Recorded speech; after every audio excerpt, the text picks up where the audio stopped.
twice before. We also almost called one before the Civil War. So to try and basically prevent the Civil War from happening. So, but that never got off the ground. An aspiring Thon in the chat room said there's an unfunded liabilities bomb lurking on the horizon. Maybe it'll happen after the economic collapse brought about by EU troubles, i.e. Greece. Which is a good point. If things collapse financially, I could see this happening very, very rapidly. Yeah, so there's a financial, if we're talking a financial collapse, along the lines of Greece. Yeah, that's been in the news lately too, that the U.S. is going to collapse. Putin recently said that he sees us as where the Soviet Union was before their bottom fell out. Well, just to give you an idea of where we are right now, it's our debt limit, our debt percentage of GDP is at 104%. That should be troubling. And for the past 15 years, the debt has grown faster than GDP. Well, okay, let me ask you guys this, because y'all are saying, well, this is a problem, this is a problem, this is a problem. Okay, what's the solution? Is it just grab a lifeboat and be ready to be there when civilization collapses, or just say, screw it, I'm going to my Ohio anarcho-capitalist farm, or I'm going to my South Central Texas ranch, or my Louisiana swampland, whatever. Just kidding, Kevin. Louisiana Bayou mansion. What's the solution here? The solution is we need to have probably the next elections. I don't see anything happening until Obama's gone. He has poisoned the well that much. The next president and the next Congress are going to have to take steps to address the debt. They're going to have to take steps to address the debt quickly. For reals this time. I know every politician says that, but no, it's for real. Like, this is the flashing red light. We need to do this. Yeah. We've had Barack Obama pretty much come on and say he will not sign a budget that does not increase spending. What we've got to stop running $500 million deficits a year. We've got to get back to a balanced budget, and we've got to let me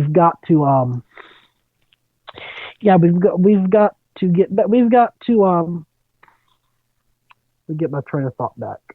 All right, we've got to stop running $500 million deficits, and we got to start getting back to a balanced budget. And more than that, we've got to start paying down debt.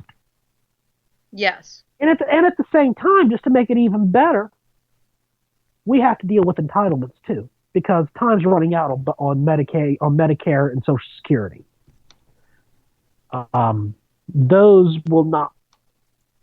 Those are starting to become, and both programs are starting to become insolvent at this point. So I think the next president and the next Congress have a lot of work to do on that. Well, the big question is whether they will. I'm opting for my Ohio anarcho-capitalist escape. Do I so think if you guys want to join me? Call in! Do I think they will? I think they will if there's no other options on the table. You think that at the last minute they're going to hit the panic switch? Yep, they always do. It's at the last minute they will do it, and if they have no other choices left. You have more faith than I do. Depending on who's president and who's Congress, I mean, you have more faith than I do. I could see it all going to hell. And I'm trying not to be a pessimist, but I think that it's just one time where it might happen. It's scary, but I mean, the current crop of people in Washington, D.C. is not is not willing to address this. Like I said, Barack Obama turned in a budget that increased domestic discretionary spending by 7%. Mm-hmm. Had money for pretty much everything, and still, by the way, sets a record in new tax revenue brought into the Treasury by raising taxes on just about everybody. Mm-hmm. By the way, that budget is still projected to run a deficit of $500 billion. Mm-hmm. So they're going to have to cut spending. New guard's going to be like the old guard. Yeah. When is it ever not? Exactly. Yeah. They're going to have to cut spending, and this is going to probably light up your phones. I think taxes are going to have to go up too. We're there. We're starting to run out of options at this point. Light up the boards, everybody. Call in.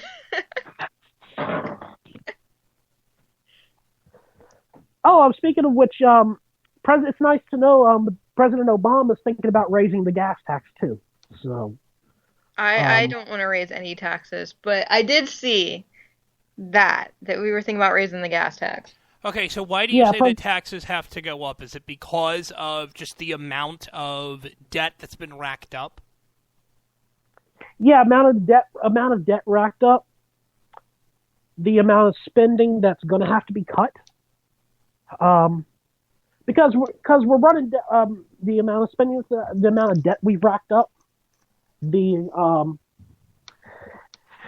plus, even though we're talking austerity, even though we need to go in austerity here, everybody's talking about new government programs. So you got to pay for it somehow.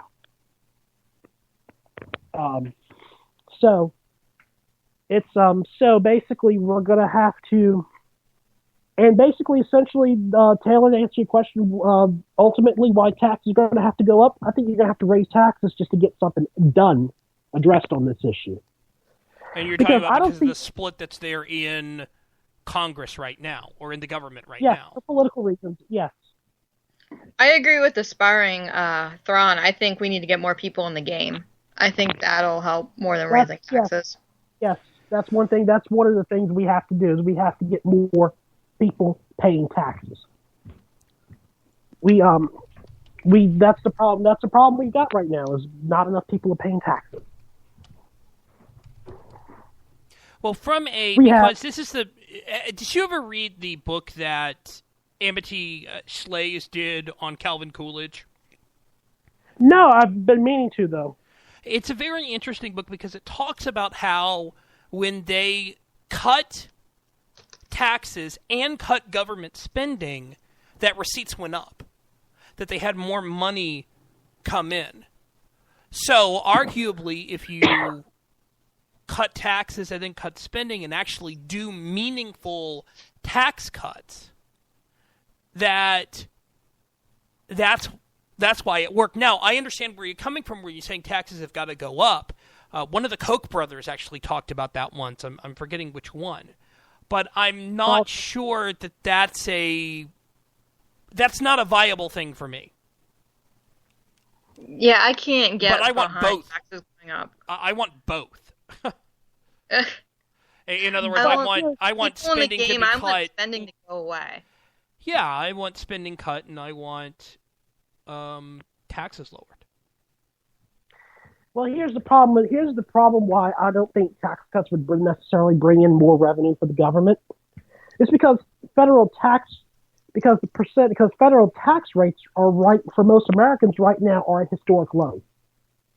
That's the problem. I paid more in taxes. I paid more in taxes this year than I did last year. Right, and my income did not go up. Right, because so a lot of that was because of the. Because Obama raised everybody's taxes. Oh, I know, but I'm just saying. Yeah, it's also. I think I got back less this year too. Yeah, but that's just what the statistics say. I do have a funny tax story I found though. But now I just compounded all of our debt problems we've got coming. Now let me go ahead and throw another thing we must do. The next Congress has to do. we have to reform. I'd say the very first thing they have to do is dramatically cut the corporate income tax, the national corporate tax rate. Did y'all know that we have the second highest corporate tax rate in the whole world? Only the UAE has a higher rate than the US. I did not know that. Yeah. And the UAE can get away with it because oil. We can't. We don't. The U.S. government doesn't generate oil revenue. Interesting. Yeah. So that's one thing we have to address and this president has been opposed to cutting corporate taxes. That's one thing we have to address.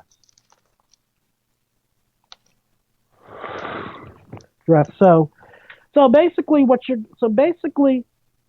going to have to do is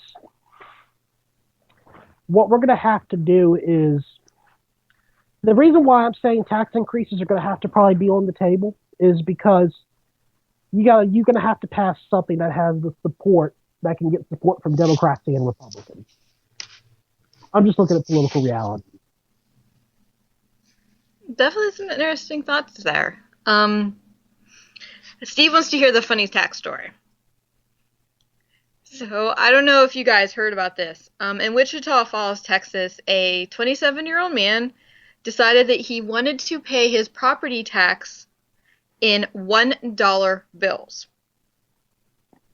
So he showed up with $600 worth of $1 bills, and they were folded up very, very tightly so you could see the letters "Live Free or Die," and it took about 6 minutes to unfold each bill. He ended up getting arrested for this because the tax official refused the payment because he said it made his job more difficult, and they asked him to leave. Norris then refused to leave. And he said, "I'm bringing you your payment. This is your payment for my property taxes." And they arrested him and charged him with criminal trespassing and resisting arrest. For paying his taxes.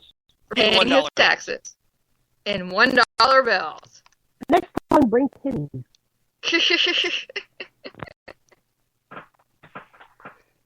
I ain't bad enough I gotta pay you people, so here you go. It says nothing about making it easy. It says nothing about making it real easy for you. Exactly. You got your money.